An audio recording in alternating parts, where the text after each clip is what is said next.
Thabarĩ ya andũ erĩ gatagatĩ-inĩ ka andũ atano arĩa mararorete mwena wa Machakos ĩkinyire mũthia rũĩ-inĩ rwa Thakwa itũũra-inĩ rĩa Gĩthanga-inĩ thutha wa ngari ĩrĩa ĩramakuĩte mũthemba wa Probox gũte mwerekera na gũtonyerera rũĩ-inĩ. Ngari ĩno ĩrakuĩte maembe kuma Kitui ĩgĩtwara mwena wa Machakos, na kũrerĩkana thutha wa gũcũngĩrĩria mũtino, ndereba wayo no gwĩthara aretharire. At around saa 8:30 tukapokea simu kutoka kwa wenyeji wenzetu wa upande wa Kaani Kadhiani, ndo tukapokea tukakuja, wakatuambia gari yenyewe imeanguka. Ndo sasa tukachukua hatua ya kuokoa watu ambao walikuwa hapo ndani ya gari.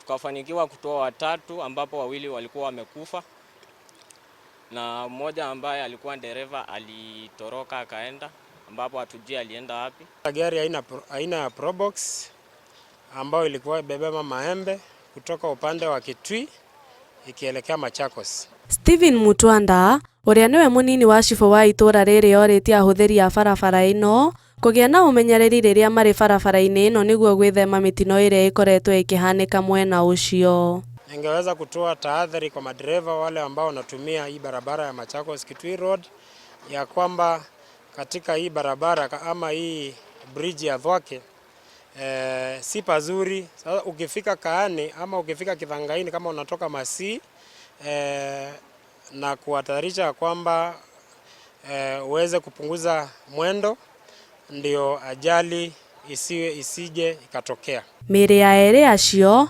ĩtwarĩtwo mocarĩ-inĩ ya Machakos Level 5 gũkũ arĩa marahonokire makĩrigitĩrwo thibitarĩ-inĩ ũcio. Nimeita polisi kutoka Machakos ambao wamekuja katika pale ajali ilikuwa imefanyika. Wamekuja wakachukua miili ya watu 2 wakapeleka mochari pale Machakos Level 5 na wale 3 wamepelekwa Machakos Level 5 kwa matibabu. Ngĩribotera Inooro TV, njĩtagwo Wanjikũ wa Mwĩhaki.